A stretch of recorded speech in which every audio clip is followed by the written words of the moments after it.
Hello student, chemistry inter में आपका स्वागत है। केमिस्ट्री इंटर में आज हम पढ़ेंगे एक्टिवेशन एनर्जी। फिजिकल केमिस्ट्री का पार्ट है एक्टिवेशन एनर्जी। बहुत इंपॉर्टेंट है एक्टिवेशन एनर्जी केमिस्ट्री को पढ़ने के लिए, फिजिकल केमिस्ट्री को। इसके बाद एक्टिवेशन एनर्जी का अप्लाई होगा अरहेनियस इक्वेशंस में भी हम एक्टिवेशन एनर्जी को स्टडी करेंगे। ठीक है, अभी हम एक्टिवेशन एनर्जी को जानते हैं। एक्टिवेशन एनर्जी होती क्या है, बहुत इंपॉर्टेंट है एक्टिवेशन एनर्जी केमिस्ट्री को समझने के लिए। ठीक है, देखिए एक्टिवेशन एनर्जी क्या होती है।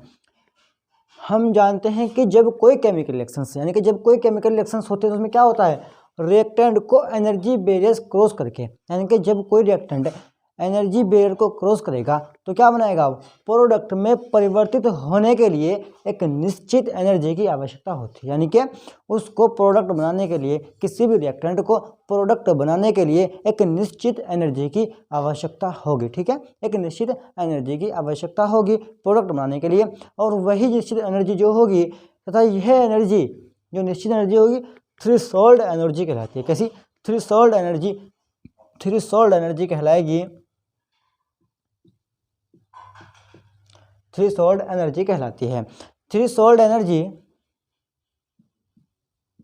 थ्रेशोल्ड एनर्जी एनर्जी की वह मात्रा होती है जो कि किसी केमिकल रिएक्शन को होने के लिए आवश्यक होती है। यानी कि थ्रेशोल्ड एनर्जी क्या होगी, वह एनर्जी की वह निश्चित मात्रा जो कि किसी केमिकल रिएक्शन को होने के लिए आवश्यक होती है, थ्रेशोल्ड एनर्जी कहलाती है। रिएक्टेंट के अधिकतर मॉलिक्यूल्स के पास, यानी कि रिएक्टेंट्स के जो ज़्यादातर मॉलिक्यूल्स होते हैं उनमें रूम टेम्परेचर पर थ्रेशोल्ड एनर्जी की तुलना में बहुत कम काइनेटिक एनर्जी होती है। यानी कि थ्रेशोल्ड एनर्जी की तुलना में थ्रेशोल्ड एनर्जी कैसी होगी, जो कि रिएक्टेंट्स को एनर्जी बैरियर क्रॉस करने की हेल्प करेगी। ठीक है, एनर्जी बैरियर क्रॉस करने में, प्रोडक्ट बनाने में हेल्प करती है। और रूम टेम्परेचर पर थ्रेशोल्ड एनर्जी की तुलना में काइनेटिक एनर्जी यानी कि गतिज ऊर्जा बहुत कम होती है। ठीक है, कैसी होती है, बहुत कम होती है। थ्रेशोल्ड एनर्जी मॉलिक्यूल्स के पास उपलब्ध औसत एनर्जी तथा एक्टिवेशन एनर्जी के योगफल के बराबर होती है। यानी कि थ्रेशोल्ड एनर्जी जो होगी और मॉलिक्यूल के पास औसत ऊर्जा यानी कि औसत एनर्जी और एक्टिवेशन एनर्जी यानी कि एक्टिवेशन एनर्जी और उसको एक्टिवेट रखने वाली एनर्जी और औसत एनर्जी के यानी कि एवरेज एनर्जी और एक्टिवेशन एनर्जी के योगफल के बराबर होगी, यानी कि दोनों के जोड़ के बराबर होगी। क्या होगी थ्रेशोल्ड एनर्जी, देखिए threshold energy is equal to activation energy plus average energy. यानी कि देखिए थ्रेशोल्ड एनर्जी क्या होगी, activation energy plus average energy passed by molecules, जो कि मॉलिक्यूल्स के द्वारा पास की गई होगी या मॉलिक्यूल्स के द्वारा दी गई होगी। और एक्टिवेशन एनर्जी क्या होगी, देखिए activation energy threshold energy minus average energy. Activation energy क्या होगी, एक्टिवेशन जो हम पढ़ रहे हैं बहुत इंपॉर्टेंट है भाई, एक्टिवेशन एनर्जी को पढ़ने से पहले चैनल को सब्सक्राइब कर लीजिएगा। देखिए activation energy threshold energy minus average energy, यानी कि एक्टिवेशन एनर्जी होगी वो threshold energy minus average energy, यानी कि थ्रेशोल्ड एनर्जी में से एवरेज एनर्जी को घटाकर जो एनर्जी हमारे पास बचेगी वो एक्टिवेशन एनर्जी आएगी। ठीक है भाई, यानी कि थ्रेशोल्ड एनर्जी में से एवरेज एनर्जी को जो हम घटाएंगे, जो हमारे पास घटकर आएगी वो होगी एक्टिवेशन एनर्जी। ठीक है, यानी कि threshold energy minus average energy होगी एक्टिवेशन एनर्जी। स्क्रीनशॉट लेते रहेगा जल्दी से इसका।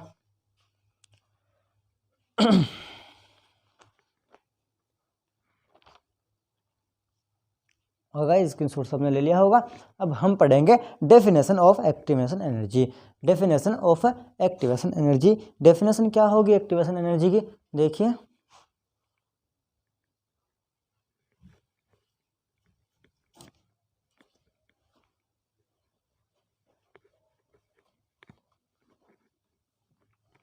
एक्टिवेशन एनर्जी की डेफिनेशन देखते हैं क्या होगी। बहुत इंपॉर्टेंट है एक्टिवेशन एनर्जी। एक्टिवेशन एनर्जी को पढ़ने से पहले चैनल को सब्सक्राइब कर ले, नहीं तो भाई ये आपके समझ में नहीं आएगी बिल्कुल भी। आप चैनल को सब्सक्राइब करेंगे तो एक्टिवेशन एनर्जी आपके दिमाग में बैठती चली जाएगी अच्छे से बहुत। देखिए डेफिनेशन ऑफ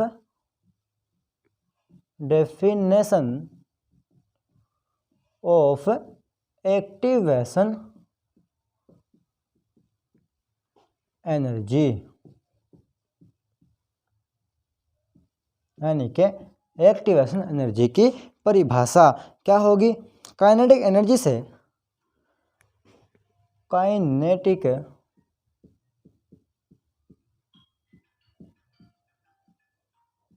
एनर्जी से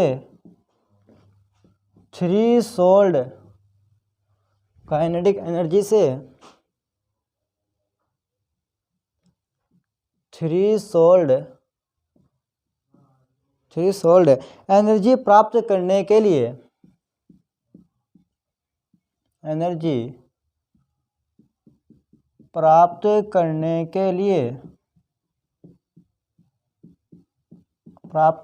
के लिए रिएक्टेंट मॉलिक्यूल को रिएक्टेंट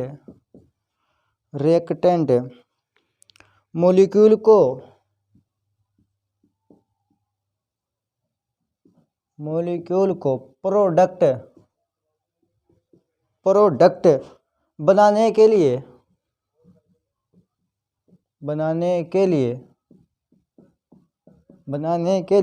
जितनी एनर्जी की आवश्यकता होती है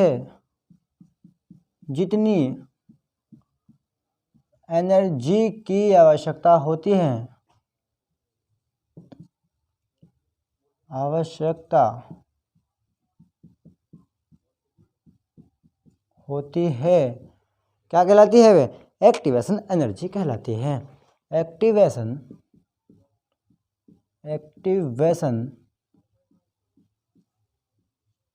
एनर्जी कहलाती है।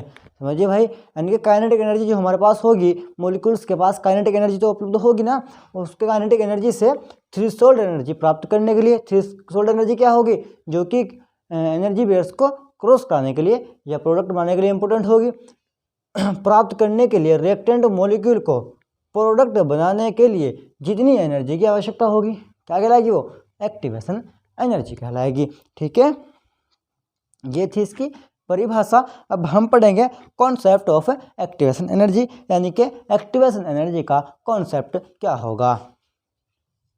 Concept of activation energy, concept of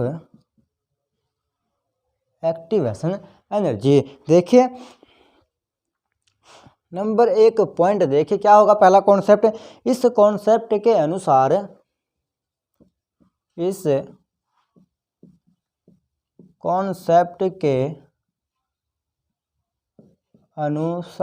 या अकॉर्डिंग दिस कॉन्सेप्ट क्या होगा? नॉन एक्टिव मॉलिक्यूल्स अर्थात ऐसे मॉलिक्यूल्स जिनकी एनर्जी थ्रेशोल्ड एनर्जी से कम होती है, एक्टिवेशन एनर्जी प्राप्त करके एक्टिव मॉलिक्यूल्स में परिवर्तित हो जाते हैं। पहला कॉन्सेप्ट होगा हमारा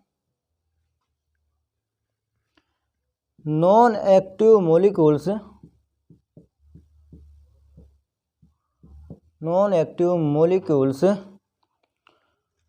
अर्थात ऐसे मॉलिक्यूल्स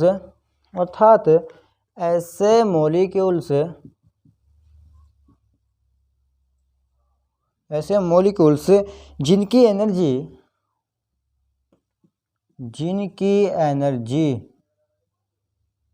थ्रेशोल्ड एनर्जी से कम होती है, थ्रेशोल्ड एनर्जी से कम होती है, यानी कि थ्रेशोल्ड एनर्जी से कम होती है, एक्टिवेशन एनर्जी प्राप्त करके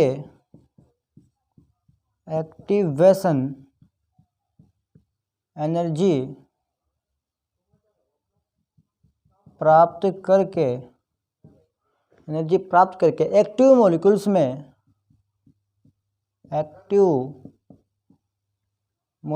में परिवर्तित हो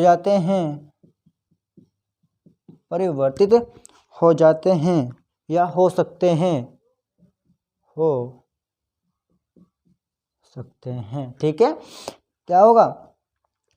ऐसी एनर्जी जिससे नॉन एक्टिव मॉलिक्यूल्स यानी कि या ऐसे मॉलिक्यूल्स जिनकी एनर्जी थ्रेशोल्ड एनर्जी से कम होती है एक्टिवेशन एनर्जी प्राप्त करके एक्टिव मॉलिक्यूल्स में परिवर्तित हो जाएंगे, यानी कि काम करना शुरू कर देंगे। क्या कहलाएगी ऐसी एनर्जी?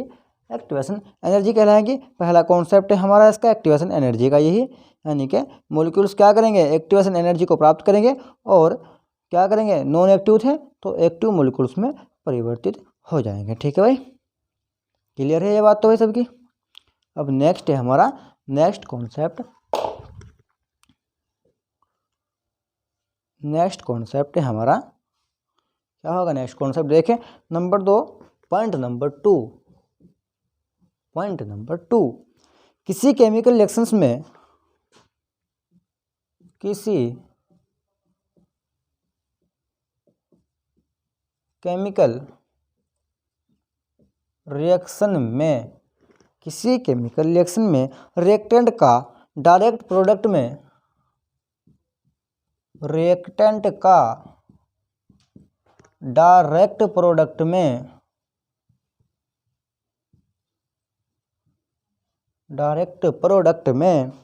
परिवर्तन नहीं हो सकता।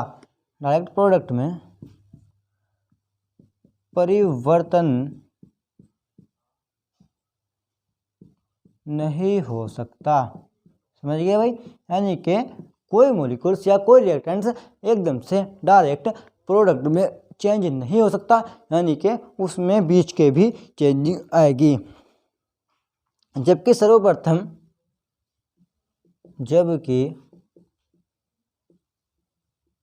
सर्वप्रथम रिएक्शन करने के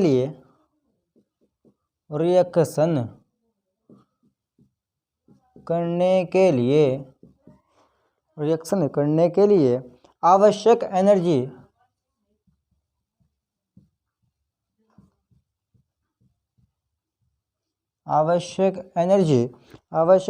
अर्थात थ्रेशोल्ड एनर्जी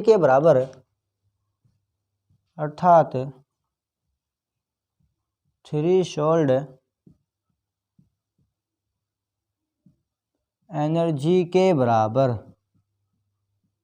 या उससे अधिक एनर्जी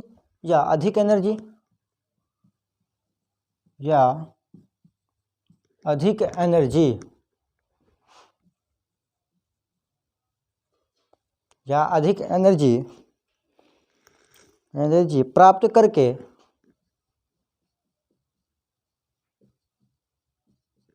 करके एक्टिवेट होते हैं।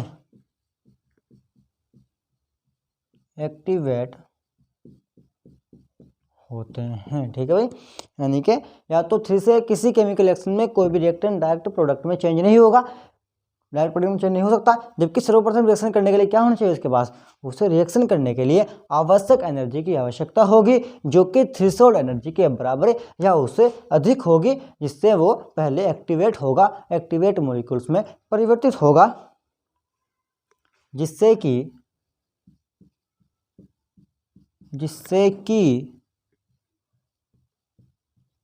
एनर्जी बैरियर क्रॉस कर सके।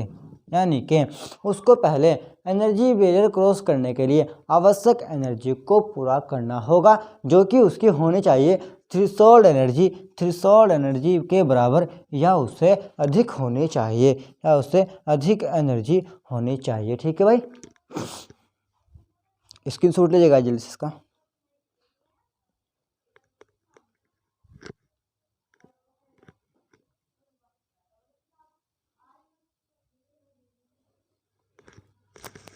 ओके, नेक्स्ट प्रॉपर्टीज है थर्ड कोलिजन हमारे पास होगा। थर्ड प्रॉपर्टीज देखिए, सेकंड हो गई हमारे पास, मैं रफ कर रहा हूँ इसको भाई।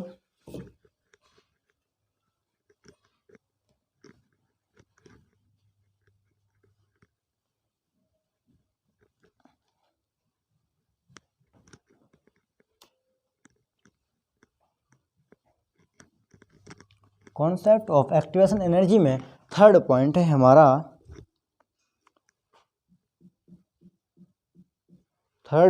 हमारा, कोलिजन थ्योरी के अनुसार कोलिजन मतलब टक्कर की थ्योरी,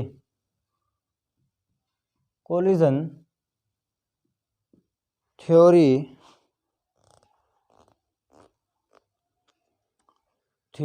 के अनुसार, कोलिजन थ्योरी के अनुसार किसी भी केमिकल रिएक्शन के लिए, किसी भी केमिकल रिएक्शन के लिए, किसी भी केमिकल रिएक्शन के लिए मॉलिक्यूल्स के बीच कोलिजन का होना आवश्यक होता है। मॉलिक्यूल्स के बीच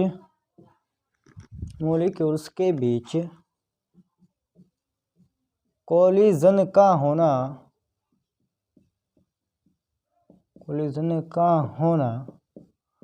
आवश्यक होता है, यानी कि जब वे आपस में टकराएंगे तो उनके बीच क्या होगी, उनके बीच रिएक्शंस होगी। यद्यपि सभी कोलिजन्स इफेक्टिव नहीं होते,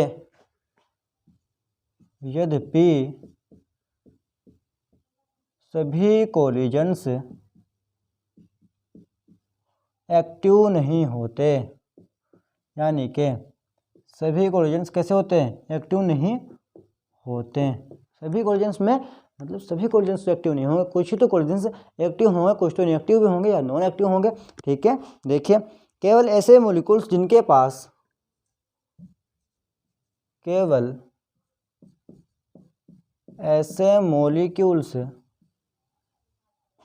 ऐसे मॉलिक्यूल्स जिनके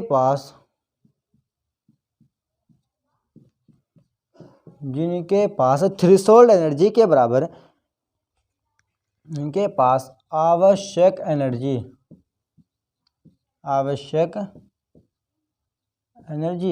ब्रैकेट थ्रेशोल्ड एनर्जी होती है, थ्रेशोल्ड एनर्जी होती है, आपस में कोलिजन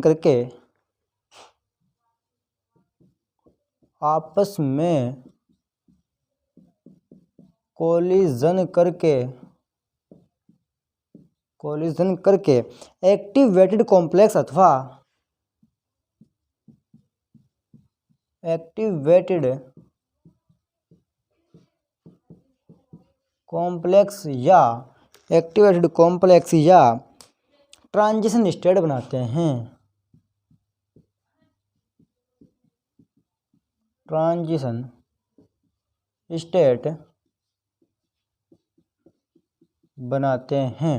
ठीक है भाई, यानी कि ऐसे मॉलिक्यूल्स, केवल ऐसे मॉलिक्यूल्स जिनके पास आवश्यक एनर्जी या थ्रेशोल्ड एनर्जी होगी, केवल वही कॉम्प्लेक्स आपस में केवल वही मॉलिक्यूल्स आपस में कोलिजन करेंगे और एक्टिवेटेड कॉम्प्लेक्स बनाएंगे। एक्टिवेटेड कॉम्प्लेक्स मतलब या ट्रांजिशन स्टेट बनाते हैं, जिनके पास आवश्यक एनर्जी होगी यानी कि थ्रेशोल्ड एनर्जी होगी, वही सिर्फ मॉलिक्यूल्स आपस में क्या करेंगे, कोलिजन्स करेंगे, आपस में वहीं टकराएंगे। ठीक है, वहीं आपस में टकराएंगे और उनके ही बीच ट्रांजिशन स्टेट बनती है। ठीक है, तथा इसके एनर्जी देखिए, तथा इसके पश्चात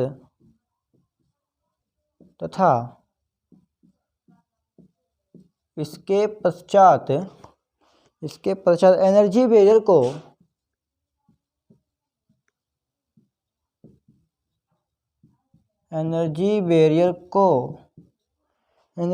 को क्रॉस करके प्रोडक्ट बना लेते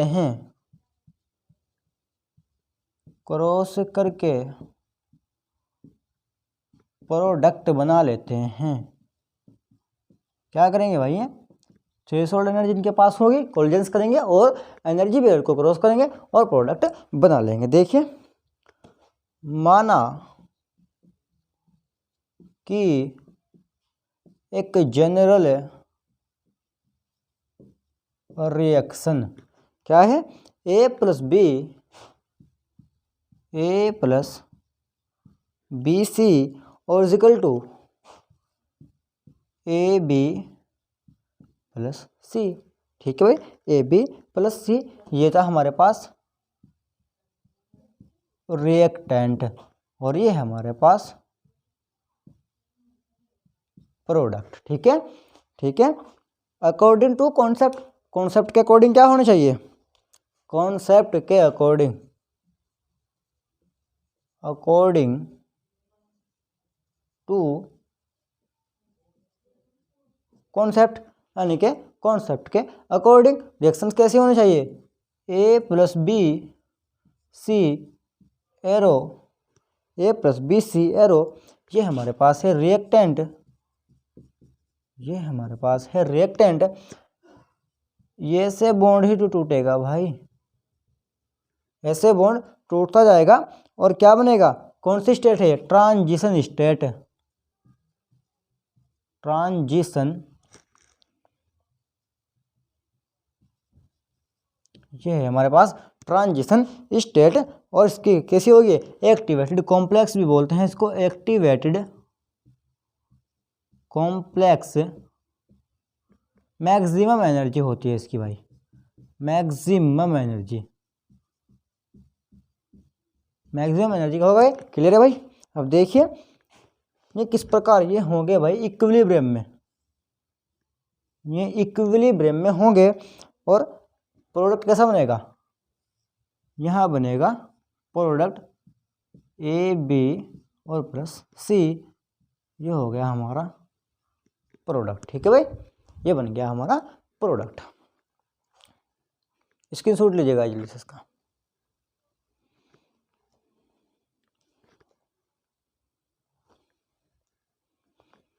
गाइस लीजिए जल्दी से स्क्रीनशॉट इसका।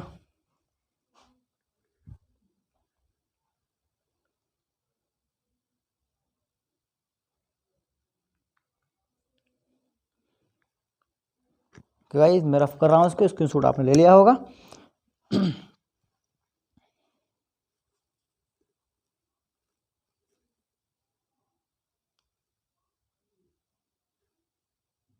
अब देखें हम बनाएंगे graph, graphic representation of activation energy, यानी कि एक्टिवेशन एनर्जी को एक ग्राफ के द्वारा रिप्रेजेंट करेंगे, किस प्रकार का ग्राफ आएगा हमारे पास एक्टिवेशन एनर्जी का। ठीक है भाई, एक्टिवेशन एनर्जी को एक ग्राफ के द्वारा समझाएंगे।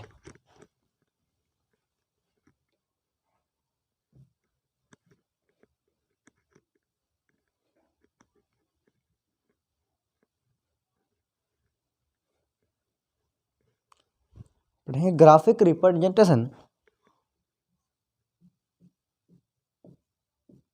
Graphic representation of activation energy, graphic representation of activation energy. क्या ग्राफ आएगा देखिए, एक रेखा हमारे पास ये है, थोड़ा इधर बनाते हैं, फिर जो उसका थोड़ा सा न्यूमेरिकल बेस्ड डाटा होगा उसको भी यहीं पे कर देंगे।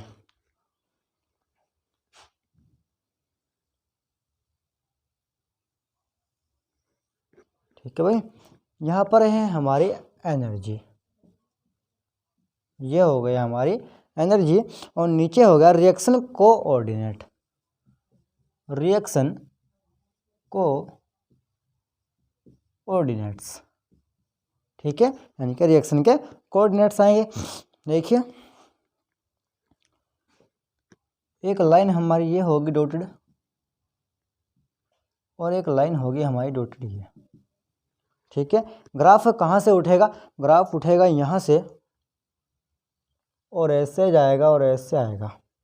ठीक है, कैसे गया, कैसे आया, ग्राफ यहाँ से ऐसे आएगा और ऐसे जाएगा। ठीक है भाई, ठीक है, ये हमारा ये वाली जो एनर्जी होगी हमारी, ये वाला पार्ट है हमारा E2 यहाँ तक। ठीक है, और एक रेखा हमें प्राप्त हुई यहाँ से, और ये वाला पार्ट है हमारा E1। ठीक है, E1, और ये है हमारी ए बी प्लस सी, ठीक है, ए बी प्लस सी। और ये है हमारी A B and C transition state, transition state, ठीक है। और ये है हमारा ए प्लस बी सी, ये हमारी ए प्लस बी सी जो है, जिसको क्या कहा था हमने, रिएक्टेंट। ये था हमारा रिएक्टेंट और ये बना हमारा प्रोडक्ट। ट्रांजिशन स्टेट आ गई, प्रोडक्ट आ गया, रिएक्टेंट आ गई, बचा क्या, कॉन्सेप्ट बच गया, जो था हमारा, जो कॉन्सेप्ट हमारा delta E is equal to E2 minus E1, delta E is equal to E2 minus E1, या E A is equal to E2 minus E1, ठीक है भाई। यानी कि हमने ग्राफ क्या बनाया, ए प्लस बी सी हमारे पास रिएक्टेंट था जो कि ग्राफ के रूप में ऊपर गया पहले, और ए बी सी की क्या बना, ट्रांजिशन स्टेट बना, डॉटेड लाइन से हमने शो कर दिया उसको। ट्रांजिशन स्टेट को देखें, क्लियर दिखा देते हैं, और ठीक है भाई, डॉटेड लाइन से हमने शो कर दिया ग्राफ को, ट्रांजिशन स्टेट को, और फिर क्या बना हमारा ग्राफ नीचे की ओर आया और बना प्रोडक्ट ए बी प्लस सी, ठीक है, ये बन गया हमारा प्रोडक्ट। और देखिए कैसे बना, चूंकि E A is equal to E2 minus E1, E A is equal to होता है E2 माइनस E1, या E A is equal to E product minus E reactant, E product minus E reactant, ठीक है, ई reactant E2 minus E1, E2 हमारा product है और ये हमारा रिएक्टेंट है। For exothermic reaction, for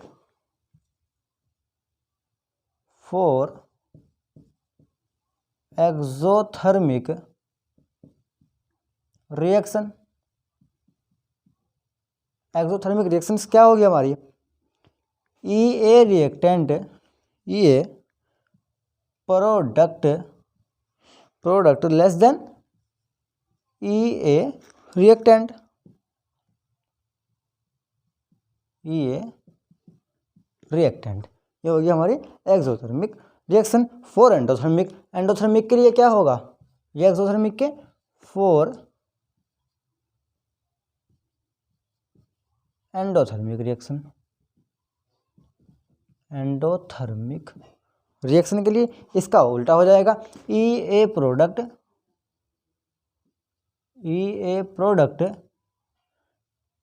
greater than E A reactant, ठीक है भाई, ई ए प्रोडक्ट ई ए रिएक्टेंट। ये थी हमारी एक्टिवेशन एनर्जी, जो कि हमारी कंप्लीट हो चुकी है एक्टिवेशन एनर्जी। नेक्स्ट होगी हमारी अर्नहेनियस इक्वेशंस या Arrhenius concept of activation energy, Arrhenius equation for activation energy, 3 नाम से पढ़ सकते हैं उसको। अभी हमने एक्टिवेशन एनर्जी को के लिए कंप्लीट किया है। प्लीज़ सब्सक्राइब कीजिए चैनल को, बेल आइकन को दबाइए और शेयर कीजिए, ठीक है। नेक्स्ट वीडियो में मिलते हैं अर्नहेनियस इक्वेशन के साथ।